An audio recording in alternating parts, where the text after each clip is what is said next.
শেখ মুজিবুর রহমানের হত্যাকারীকে যদি বাহির থেকে আনা যায়, তাইলে শরীফ ওসমান হাদির হত্যাকারীকেও বাহির থেকে আনা যাবে। মামলা ঝুলায় রাখবেন না, মামলা ঝুলায় রাখা এটা ইংরেজদের সভ্যতা। ইংরেজদের আইনের কারণে এরকম মামলা ঝুলিয়ে থাকে। ইসলামী পদ্ধতিতে আসেন, কোন মামলা ঝুলে থাকবে না। জনগণকে যে আমরা আশ্বস্ত করতে চাচ্ছি, আশ্বাস দিতে চাচ্ছি যে অতি দ্রুত হাদির বিচার কার্য সম্পন্ন হবে। মানুষ আশ্বস্ত হওয়ার জন্য তো কিছু দরকার, কিছু তো দরকার। মানুষ তো দেখেছে আগের সরকারের যে সমস্ত হত্যাকাণ্ডগুলো, ওগুলোর কয়টার বিচার হয়েছে, আর এই সময়, এই আমলে, অল্প সংক্ষিপ্ত এই আমলে যা হত্যাকাণ্ড হয়েছে ওটার কয়টার বিচার হয়েছে মানুষের সামনে আছে। খালি বললে হবে না, প্রয়োগ করতে হবে ইসলামী বিধান। খালি গণতন্ত্রের নাম নিয়ে মানুষকে শান্ত করা যাবে না। মানুষ দেখেছে গণতন্ত্র।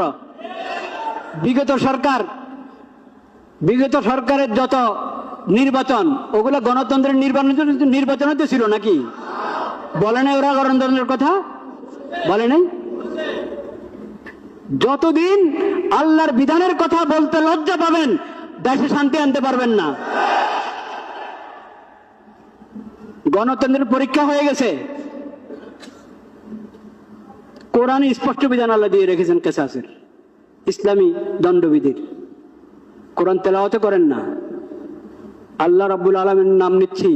হাদির জন্য পুরা দেশে দোয়া হবে, পুরা দেশে দোয়া হবে জুমার পরে। ওটা তো হাদি পাবে, আপনি কি পাবেন? সমাজ কি পাবে? সরকার কি পাবে? সমাজ এবং সরকার এবং দেশে শান্তি শৃঙ্খলা ফিরে আসতে হলে আল্লাহর বিধান প্রয়োগ করতে হবে।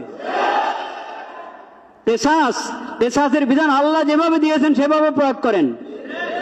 মামলা ঝুলায় রাখবেন না, মামলা ঝুলায় রাখা এটা ইংরেজদের সভ্যতা।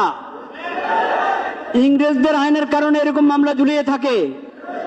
ইসলামী পদ্ধতিতে আসেন, কোন মামলা ঝুলে থাকবে না। ইসলামের দ্বন্দ্ববিধি এবং ইসলামের কেসাস যদি প্রয়োগ করতে পারি আমরা সাহস করে, তাহলে ইনশাআল্লাহ সমাজে পূর্ণ শৃঙ্খলা এবং শান্তি নিরাপত্তা ফিরে আসবে। আল্লাহ রাব্বুল আলামিন সেই তৌফিক নসিব করেন। এখন কি হয়? বিশৃঙ্খলা সৃষ্টিকারীরা জেলে ঢুকলে আবার জামিন পায়। বিশৃঙ্খলা সৃষ্টিকারী কেন জামিন পাবে?